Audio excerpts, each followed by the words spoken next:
నమస్తే, welcome to S8 news. ముందుగా headlines.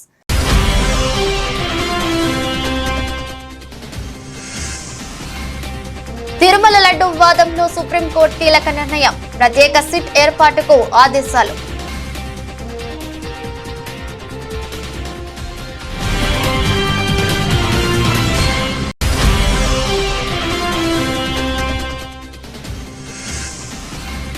ఇకపై ఫ్యామిలీ డిజిటల్ కార్డే ఆధార్ కార్డ్, రేషన్ కార్డ్, రైతు బీమా కార్డు స్పష్టం చేసిన ముఖ్యమంత్రి రేవంత్ రెడ్డి.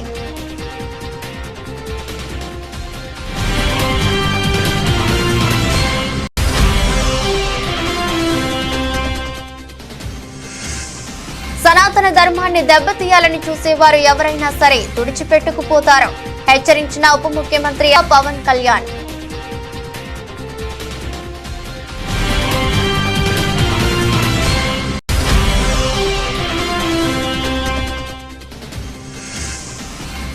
నేటి నుంచి తిరుమల బ్రహ్మోత్సవాలు.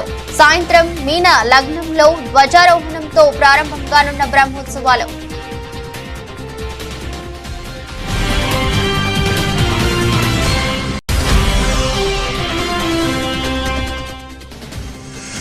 పవన్ కళ్యాణ్ చేసిన వ్యాఖ్యలకు ఘాటుగా బదులిచ్చిన వైసీపీ నేత భూమన కరుణాకర్ రెడ్డి. ఆయన ప్రసంగం పీఠాధిపతులు కూడా హడలిపోయేలా ఉందని ఎద్దేవా.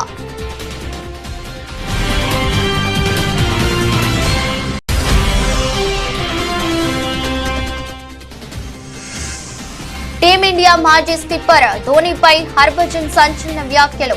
ధోనీతో కంటే రోహిత్ తోనే ఆటగాళ్లు ఎక్కువగా కలిసిపోతారని వ్యాఖ్య.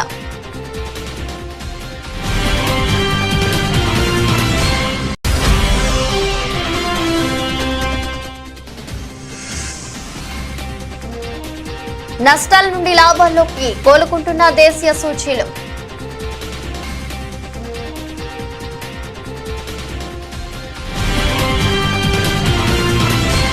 రాష్ట్రం ఏర్పడిన నాటి నుంచి రేషన్ కార్డు కోసం ప్రజలు ఎంతో ఎదురు చూశారని రేవంత్ రెడ్డి తెలిపారు. రేషన్ కార్డుల జారీని తమ ప్రభుత్వం వెనక్కి తీసుకుందని కొందరు తప్పుడు ప్రచారాలు చేస్తున్నారని విమర్శించారు. వివిధ శాఖల ద్వారా పలు సంక్షేమ పథకాలు అమలవుతున్నాయని, ప్రభుత్వంలోనే 30 శాఖలను ఒకే దగ్గరకు తీసుకురావాలని వన్ స్టేట్ వన్ కార్డును తీసుకువస్తున్నట్టు వెల్లడించారు. రేషన్ కార్డు, ఆరోగ్యశ్రీ, రైతు రుణమాఫీ, ఆర్టీసీ ఉచిత బస్సు సదుపాయం, ఉచిత విద్యుత్ ఫీజు రియంబర్స్మెంట్ తదితర అన్ని పథకాలకు ఇకపై ఒకే కార్డు ఉంటుందన్నారు. జనన మరణాల నమోదుకు, ఇతర మార్పులకు కూడా డిజిటల్ కార్డు ఉపయోగపడుతుందని చెప్పారు. డిజిటల్ కార్డు ద్వారా హెల్త్ చెకప్లు మరింత సులువుగా మారతాయని అన్నారు. డిజిటల్ కార్డు ద్వారా రాష్ట్రంలో ఎక్కడైనా రేషన్ తీసుకోవచ్చని పేర్కొన్నారు. మంత్రి పొంగులేటి శ్రీనివాసరెడ్డి మాట్లాడుతూ, ఇందిరమ్మ రాజ్యంలో అందరికీ న్యాయం చేయాలని రేవంత్ రెడ్డి ప్రభుత్వం కృషి చేస్తుందని తెలిపారు. ప్రతి నియోజకవర్గంలో డిజిటల్ కార్డుల పంపిణీ ఉంటుందని, 5-6 రోజుల్లో అందరి అభిప్రాయాలు, సూచనలు తీసుకుంటున్నామని అన్నారు. ఈ family digital card, one nation one ration ఏదైతే ఉన్నదో ఆ విధానంలో భాగంగా one state one card, Telangana రాష్ట్రంలో ప్రతి కుటుంబానికి ఒక గుర్తింపు కార్డునివ్వాలి.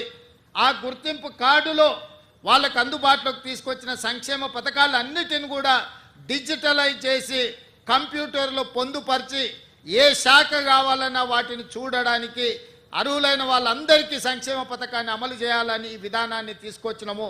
ఇవాళ ఈరోజు ప్రవేశపెడుతున్న ఫ్యామిలీ డిజిటల్ కార్డు, ఇదే రేషన్ కార్డు, ఇదే మీ ఆరోగ్యశ్రీ కార్డు, ఇదే మీ రైతు బీమా కార్డు, ఇదే మీ ఫీజు రియంబర్స్మెంట్ కార్డు, ఇదే మీ ఇందిరమ్మ ఇల్లుకు అర్హత, ఇదే మీకు కళ్యాణ లక్ష్మిని పొందడానికి అర్హత వస్తుంది.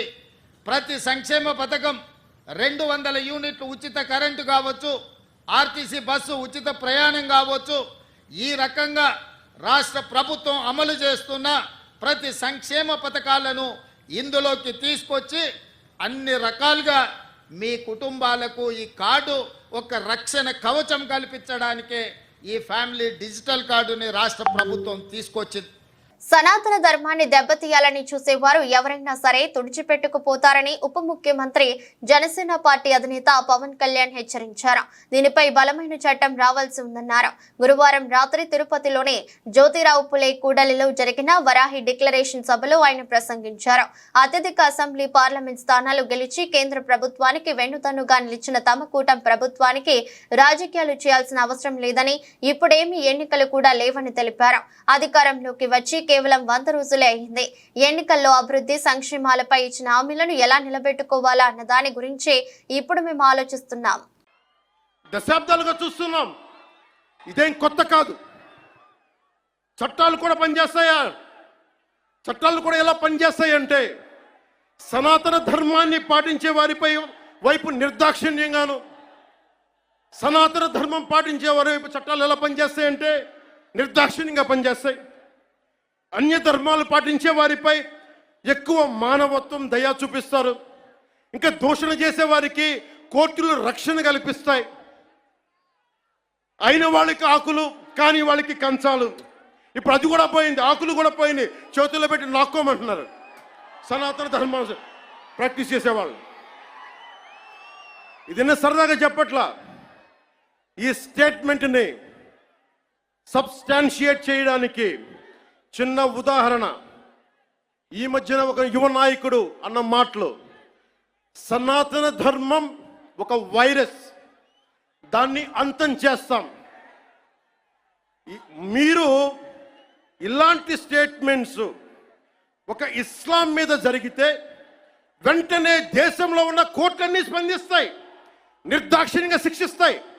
కానీ సనాతన ధర్మాన్ని బూతులు తిట్టండి, శ్రీరామచంద్రమూర్తిని పాదరక్షలతో కొట్టండి, అమ్మవారిని తిట్టండి, సరస్వతి అమ్మవారిని దైర్యం చేయండి, ఒక్క కోర్టులు భయపడతాయి కోర్టులు కూడా.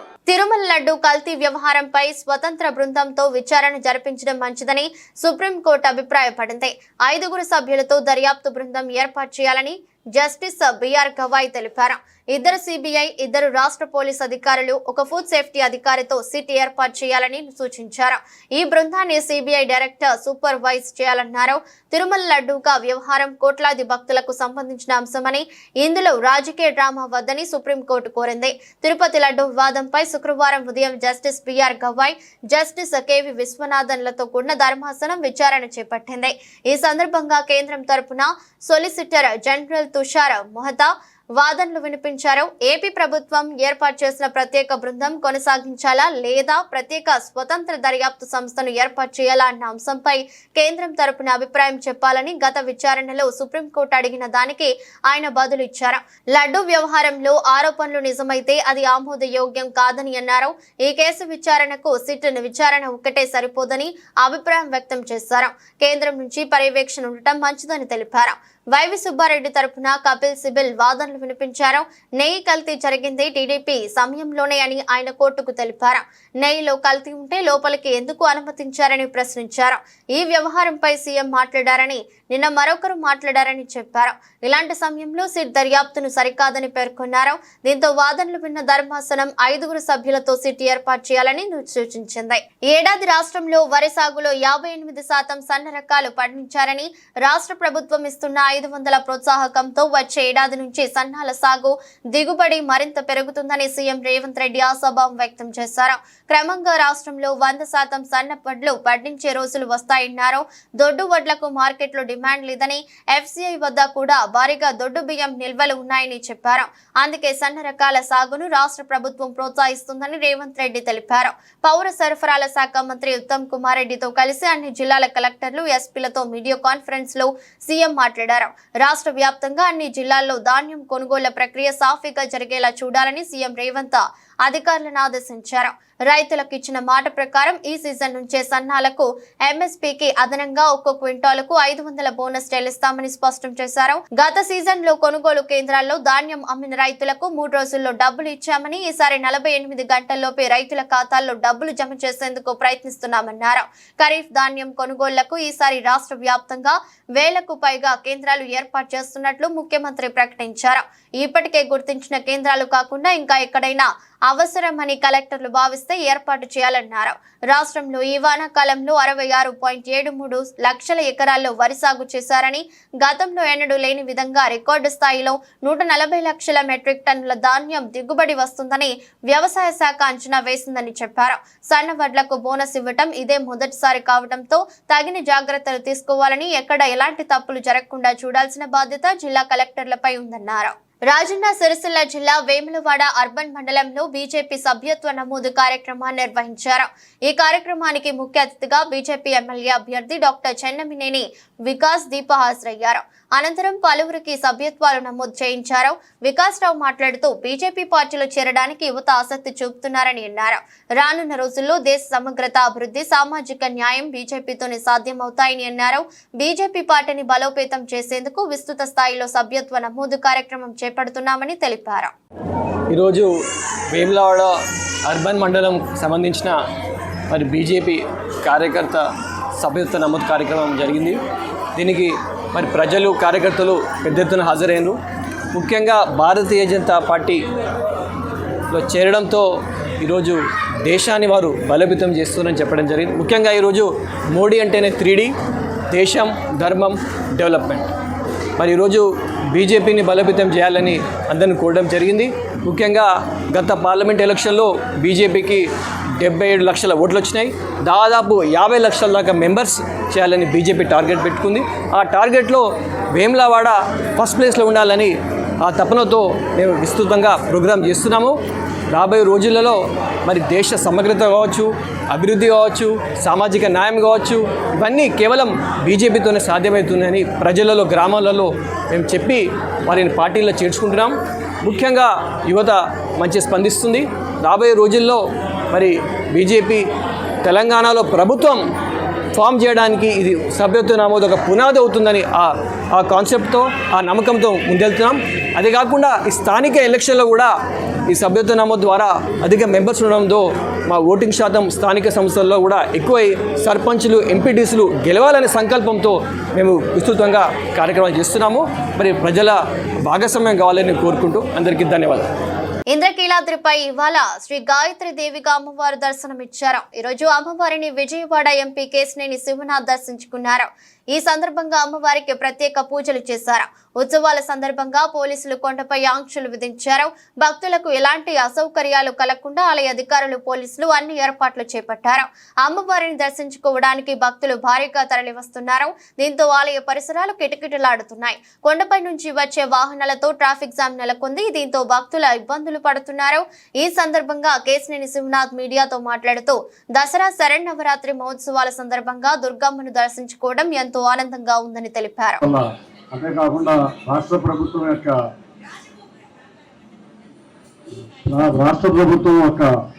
చొరవతో అతి త్వరలో విజయవాడ నగరం వరద బాధితుల నుంచి తప్పించుకున్నాం. అటువంటి ఉపద్రవం మళ్ళీ ఇంకొకసారి విజయవాడ నగరానికి రాకుండా కర్ణీకరించాలని అమ్మవారిని కోరుకోవడం జరిగింది. అంతేకాకుండా అందరం కూడా ఇవాళ రాష్ట్రం సర్వతోముఖాభివృద్ధి చెందాలని, రాష్ట్ర అభివృద్ధిలో అంతేకాకుండా రాష్ట్రంలో ఉన్న ఎటువంటి ఈ ప్రజలకు ఎటువంటి ఇబ్బందులు, అసౌకర్యాలు కలగకుండా ఉండాలని అమ్మవారిని కోరుకోవడం జరిగింది. నిన్న చూసాం, ఇవాళ చూసాం, అందరూ కూడా చాలా సంతోషంగా వ్యక్తం చేస్తున్నారు. సౌకర్యాలు విషయంలో సంతోషం వ్యక్తం చేస్తున్నారు. ప్రజలే కాకుండా ప్రతిపక్ష నేతలు కూడా సంతోషం వ్యక్తం చేసి వెళ్ళిన సంఘటనలు నేను చూసాం.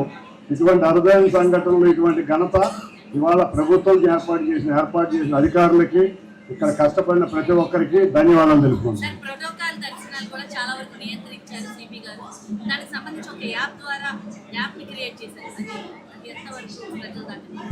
భక్తులకు ఎటువంటి అసౌకర్యం కలగకుండా ఒక యాప్ క్రియేట్ చేయడం జరిగింది. యాప్ ద్వారా ఎంతమంది విఐపీలు వస్తున్నారు, ఎంత రెస్ట్రిక్ట్ చేయొచ్చు అనేది కూడా చూసుకోవడం జరిగింది. అంతేకాకుండా యాప్లో కూడా లిమిట్లోనే విఐపీలు అలౌ చేస్తున్నారు. తిరుపతిలో వరాహి డిక్లరేషన్ సభలో డిప్యూటీ సీఎం పవన్ కళ్యాణ్ చేసిన వ్యాఖ్యలకు వైసీపీ నేత భూమన కరుణాకర్ రెడ్డి ఘాటుగా బదులిచ్చారు. కొత్త పీఠాధిపతి పవనానంద స్వామి తిరుపతి వెయిట్ చేశారు అంటూ వ్యంగ్యంగా ప్రదర్శించారు. ఇవాళ తిరుపతిలో పవన్ ప్రసంగం వినగానే తనకు కేఫ్ కేక పాట గుర్తొచ్చిందని తెలిపారు. పవనానంద స్వామి ప్రసంగం కళ్ళు తాగిన కోతిలా ఉందని, ఆయన ప్రసంగం పీఠాధిపతులు కూడా హడలిపోయేలా ఉందని ఎద్దేవా చేశారు. తన సభలో స్వామి పవనానంద న్యాయస్థానాలను సైతం హెచ్చరించారని భూమన తెలిపారు. ఇప్పటి వరకు సనాతన ధర్మాన్ని ఎవరు పట్టించుకోలేదట. అసలు పవన్ కళ్యాణ్ కి సనాతన ధర్మంలో ఓనమాలు అయినా తెలుసా అని ప్రశ్నించారు. అయోధ్యకు పంపిన లడ్డూలు సైతం కల్తీవని పవన్ స్వామి చెప్తున్నారు. ఇప్పుడు ఛాలెంజ్ చేస్తున్న తిరుమల శ్రీవారి లడ్డూలో కల్తీ జరిగితే మేం ఎలాంటి శిక్షకైనా సిద్ధమని భూమన స్పష్టం చేశారు. లడ్డూలో కల్తీ జరిగిందని మీరు వెంకన్న పాదాల వద్ద ప్రమాణం చేయగలరా అని సవాల్ విసిరారు. పవనానంద స్వామి మనసంతా విషభావాలతో నిండిపోయిందని చెప్పిన అసత్యాన్నే మళ్లీ చెప్తున్నారని విమర్శించారు. బాప్టిజం తీసుకోవటం, గొడ్డు మాంసం తినడం సనాతన ధర్మమా అని ప్రశ్నించారు. సనాతన ధర్మాన్ని పాటించే వారైతే తమ పిల్లలు పుట్టిన 9 నెలలకే తిరుమల తీసుకువచ్చి తలనీలాలు తీయిస్తారని, కానీ పవన్ 14 ఏళ్ల తర్వాత తన కుమార్తెలను తిరుమల తీసుకువచ్చాడని విమర్శించారు. మరి పవన్ ఏ విధంగా సనాతన ధర్మ పరిరక్షణ అయ్యాడు అని మండిపడ్డారు. 100% పవన్ కళ్యాణ్ 100% సూడో స్పిరిచువలిస్ట్. ఎలా? సనాతన ధర్మం మా ఇంట్లో పాటిస్తామని చెప్పినటువంటి వ్యక్తి మా నాన్న దీపం వెలిగిస్తే సిగరెట్ కాల్చుకుంటాడు అంటే మీ ఇంట్లో సనాతన ధర్మం పాటించినట్టేనా? నేను బాప్టిజం తీసుకున్నాను అన్నటువంటి వ్యక్తి సనాతన ధర్మం పాటించినట్టేనా? నేను గొడ్డు మాంసం తిని ముందుకు వెళ్తాను అని చెప్పినటువంటి వ్యక్తి సనాతన ధర్మాన్ని పాటించినట్టేనా?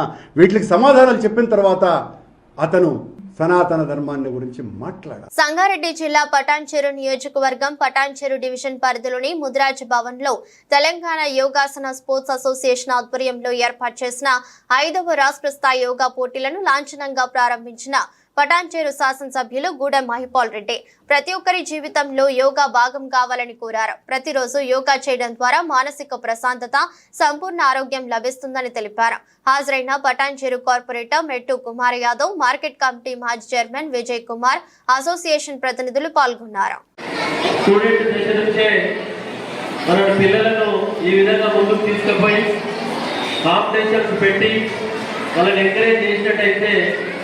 ఇంకా చాలా మంది ముందుకొచ్చి ఇప్పుడున్న పరిస్థితులలో చూస్తూ ఉంటే భయమైతా ఉన్నది. స్టూడెంట్స్ అందరూ చాలా పెడదారి బట్టి మత్తు పానీయాలకు బాధితులై తల్లిదండ్రులు పెట్టుకున్న నమ్మకాన్ని వమ్ము చేయకుండా రకరకాల పెడదారి పోతా ఉన్నారు. స్పోర్ట్స్లో తప్పకుండా చదువుతో పాటు స్పోర్ట్స్లో రాణించి ఇటువంటి యోగా కాంపిటీషన్స్లో పిల్లలను ముందుకు తీసుకుపోయినట్టయితే చాలా బ్రహ్మాండంగా కొన్ని అరికట్టిన వాళ్ళం అవుతాం. కాబట్టి ఆ విధంగా నిర్వాహకులందరికీ, మీ పాఠశాలలో చదువుతున్న మీ యాజమాన్యానికి, మీ మాస్టర్స్ అందరికీ, యోగా మాస్టర్స్ అందరికీ నేను ప్రత్యేకంగా మనవి చేస్తా ఉన్నా. ఇటువంటి కార్యక్రమాలు ఎక్కడికక్కడ నిర్వహించి పిల్లలను చదువు, క్రీడలు, యోగా అటువంటి ఒక అలవాట్లను ముందుకు తీసుకున్నట్టయితే రేపు రాబో కాలంలో పిల్లలు మంచి ఆలోచనతోటి ముందుకు మన తెలంగాణ ప్రాంతమే కాకుండా యావత్ ప్రపంచమంతా వాళ్ళు మంచి ఆలోచనతో ముందుకెళ్ళి వాళ్ళ తల్లిదండ్రులు పెట్టుకున్న నమ్మకాన్ని ఎక్కడ బాబు చేయకుండా ముందుకెళ్తారని ఆశిస్తూ ఈ కాంపిటీషన్ పటాన్చెరు నియోజకవర్గంలో ఆల్రెడీ మన తెలంగాణ రాష్ట్ర స్టూడెంట్స్ అందరికీ యోగా కాంపిటీషన్ మన ముదిరాజ్ భవన్లో తెలంగాణ రాష్ట్ర వ్యాప్తంగా వచ్చిన యోగా స్టూడెంట్స్కి అందరికీ, నిర్వాహకులకు, వేదిక పైన ఆశలైన పెద్దలందరికీ ఆ ముదిరాజ్ భవన్ పావనం అయిపోయినప్పుడు తెలంగాణ రాష్ట్రం అంతా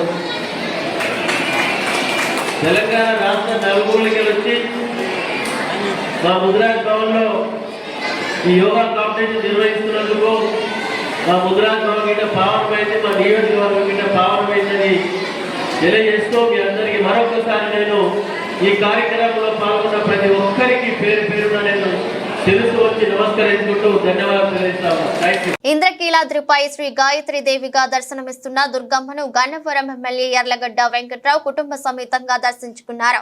దర్శనం అనంతరం మీడియా పాయింట్ వద్ద ఆయన మాట్లాడుతూ గాయత్రి దేవి అలంకారంలో దర్శనమిస్తున్న దుర్గమ్మను దర్శించుకోవడం ఆనందంగా ఉందని, భక్తులకు ఎటువంటి లోటుపాట్లు కలగకుండా ప్రభుత్వం మంచి ఏర్పాట్లు చేసినట్లు తెలిపారు. దుర్గమ్మ దయతో రాష్ట్రం వరదల నుండి త్వరగా కోలుకుందని చెప్పారు. ఉత్సవాలు విజయవంతంగా నిర్వహించేందుకు 56 మందితో ప్రభుత్వం ఉత్సవ కమిటీని ఏర్పాటు చేసిందన్నారు. ముఖ్యమంత్రి చంద్రబాబు ఆధ్వర్యంలో రాష్ట్రం అభివృద్ధి పదంలో ముందుకు వెళ్లాలని, అమ్మవారి శక్తి ప్రభుత్వానికి ఇవ్వాలని కోరుతున్నట్లు తెలిపారు. దసరా శరణవరాత్రి ఉత్సవాల్లో భాగంగా అమ్మవారిని దర్శించుకోవడం జరిగింది. ఏర్పాట్లు బ్రహ్మాండంగా చేశారు. 56 మందితో ప్రభుత్వం ఈ దసరా నవరాత్రుల కోసం వేసిన కమిటీ బ్రహ్మాండంగా పనిచేస్తుందని భావిస్తున్నా. దానికి ఈ ఏర్పాట్లు సంతృప్తికరంగా చేసిన ప్రభుత్వాన్ని కూడా నేను బలంగా నమ్ముతున్నా. అలాగే మొన్న విజయవాడ నగరంలో వరదలు వచ్చినప్పుడు అమ్మవారి దయ వల్ల ప్రజలు బయటపడే పరిస్థితి, రాష్ట్రం సుభిక్షంగా ఉండాలని, అలాగే ఆంధ్రప్రదేశ్ రాష్ట్రం అభివృద్ధి పదంలో ముందుకెళ్లాలని, దానికి అమ్మవారి శక్తి ప్రభుత్వానికి కావాలని, అలాగే ప్రజలందరికీ సుఖశాంతులతో ఉండాలని నా గన్నవరం ప్రజలు అలాగే రాష్ట్ర ప్రజలు సుఖశాంతులతో ఉండాలని కోరుకుంటున్నాను. Thank you. ఇంద్రకీలాద్రి అమ్మవారి ఆలయంలో ఘనంగా దసరా శరన్నవరాత్రి మహోత్సవాలు వైభవంగా జరుగుతున్నాయి. రెండో రోజు దేవి శరన్నవరాత్రి ఉత్సవాల్లో భాగంగా శుక్రవారం గాయత్రి దేవి అలంకారంలో భక్తులకు దుర్గమ్మ దర్శనమిస్తోంది. తెల్లవారుజామున 4 గంటల నుంచి రాత్రి 11 గంటల వరకు అమ్మవారిని దర్శించుకోవచ్చు. కాగా ఇంద్రకీలాద్రిపై దసరా ఉత్సవాలలో తొలి రోజు గురువారం పెద్ద సంఖ్యలో భక్తులు తరలివచ్చారు.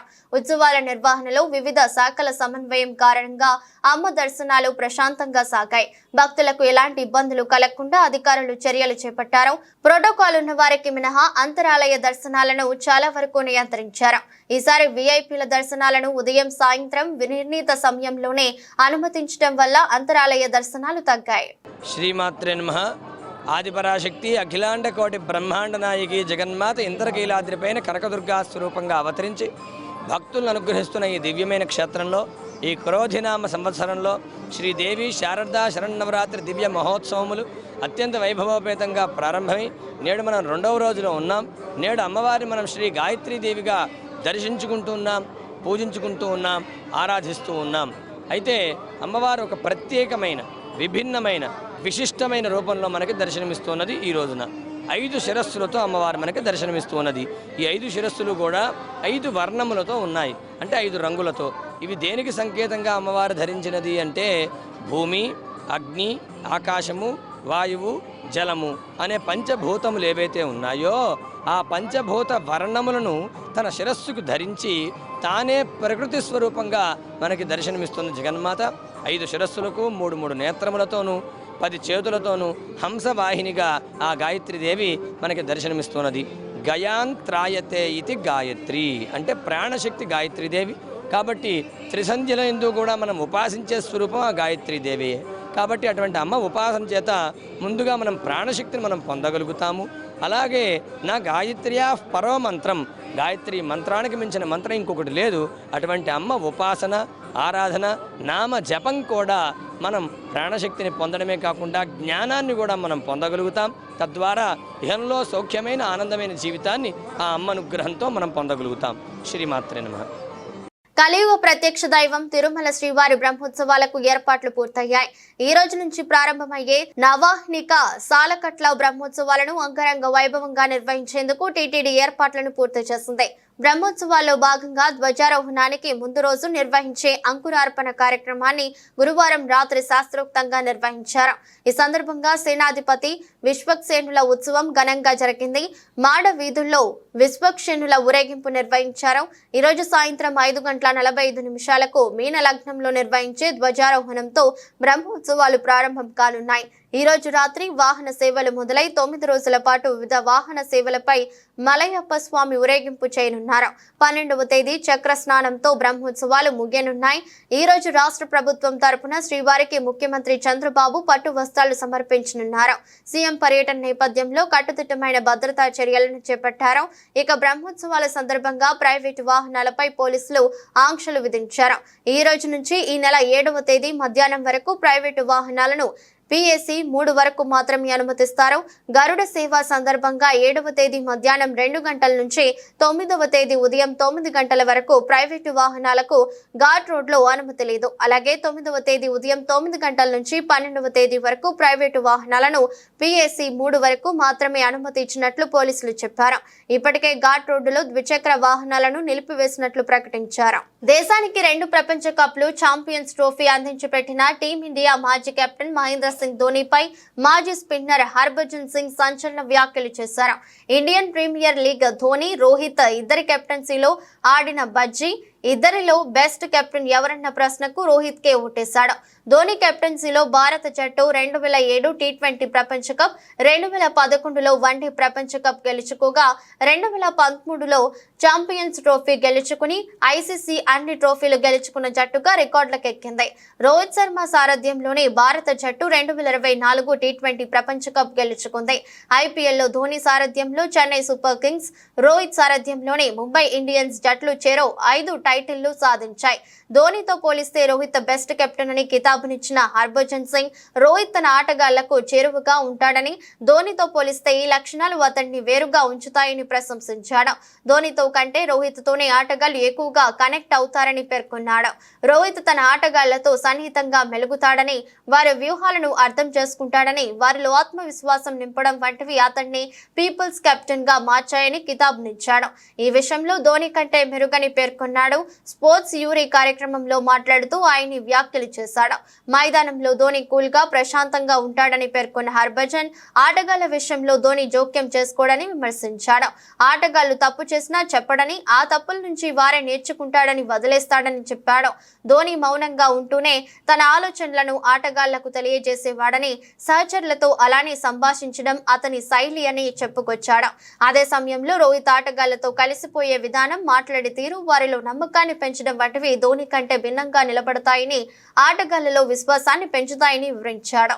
అంతర్జాతీయంగా నెలకొన్న ఉద్రిక్తతలు, ఇరాన్ ఇజ్రాయెల్ మధ్య ముదురుతున్న ఘర్షణ వాతావరణం, యుద్ధ భయాలతో దేశీయ సూచీలు ఒడిదుడుకులకు లోనవుతున్నాయి. గురువారం భారీ నష్టాలను చూసిన మార్కెట్లు శుక్రవారం లాభ నష్టాలతో దోబుర్చులాడుతున్నాయి. ఉదయం నష్టాలతో ప్రారంభమైన మార్కెట్లు ఆ తర్వాత మరింత క్షీణించాయి. అయితే ఆ తర్వాత కొనుగోళ్లు మొదలవడంతో లాభాల్లోకి వచ్చాయి. అంతర్జాతీయ పరిణామాలను జాగ్రత్తగా గమనిస్తున్న మదుపర్లు అప్రమత్తంగా వ్యవహరిస్తున్నారు. గురువారం ముగింపుతో పోల్చుకుంటే దాదాపు 200 పాయింట్ల నష్టంతో 82,244 వద్ద ప్రారంభమైన సెన్సెక్స్ ఆ తర్వాత కొద్దిసేపటికే 82,051కి పడిపోయింది. అయితే ఆ తర్వాత కొనుగోళ్లు ప్రారంభం కావడంతో లాభాల బాట పట్టింది. కనిష్టం నుంచి ఏకంగా 900 పాయింట్లు ఎగబాకి 82,935 వద్ద గరిష్టానికి చేరుకుంది. ప్రస్తుతం ఉదయం 11:25 సమయానికి సెన్సెక్స్ 272 పాయింట్ల లాభంతో 82,769 వద్ద ట్రేడ్ అవుతుంది. మరోవైపు నిఫ్టీ కూడా సెన్సెక్స్ బాటలోనే కదలాడుతుంది. దాదాపు 75 పాయింట్ల నష్టంతో రోజును ప్రారంభించింది. ఆ తర్వాత లాభాల్లోకి వచ్చింది. ప్రస్తుతానికి 54 పాయింట్ల లాభంతో 25,304 వద్ద ట్రేడ్ అవుతుంది. సెన్సెక్స్ లో bank of Baroda, Glenmark, ONGC, Gujarat gas లాభాల బాటలో సాగుతున్నాయి. M&M financials, Chambal fertilisers, Godrej properties, Berger paints షేర్లు నష్టాల్లో ట్రేడ్ అవుతున్నాయి. BSE మిడ్ క్యాప్ ఇండెక్స్ 64 పాయింట్ల లాభంలో ఉంది. బ్యాంక్ నిఫ్టీ 273 పాయింట్ల లాభంతో ట్రేడ్ అవుతుంది. డాలర్తో పోలిస్తే రూపాయి మారకం విలువ 83.96గా ఉంది. వార్తలు ముగించే ముందు మరోసారి హెడ్లైన్స్.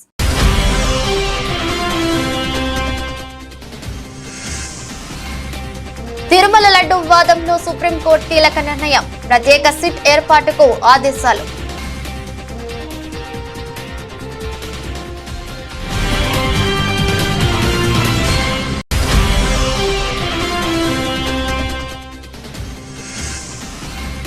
ఇకపై ఫ్యామిలీ డిజిటల్ కార్డే ఆధార్ కార్డ్, రేషన్ కార్డ్, రైతు బీమా కార్డు స్పష్టం చేసిన ముఖ్యమంత్రి రేవంత్ రెడ్డి.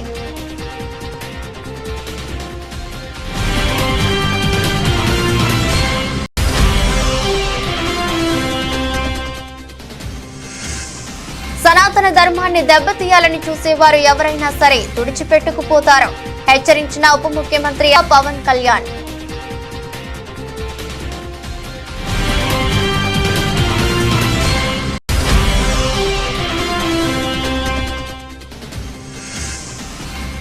నేటి నుంచి తిరుమల బ్రహ్మోత్సవాలు. సాయంత్రం మీన లగ్నంలో ధ్వజారోహణంతో ప్రారంభం కానున్న బ్రహ్మోత్సవాలు.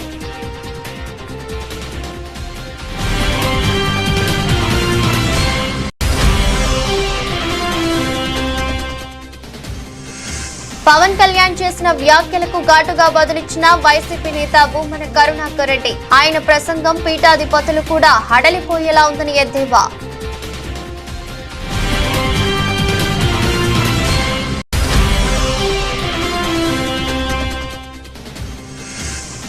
టీమిండియా మాజీ స్కిప్పర్ ధోనీపై హర్భజన్ సంచలన వ్యాఖ్యలు.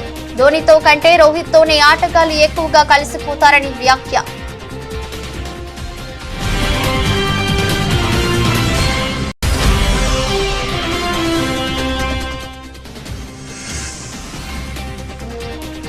నష్టాల నుండి లాభాల్లోకి కోలుకుంటున్న దేశీయ సూచీలు.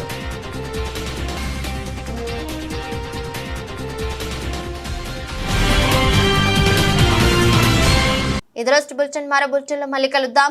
అంతవరకు సెలవు. నమస్కారం.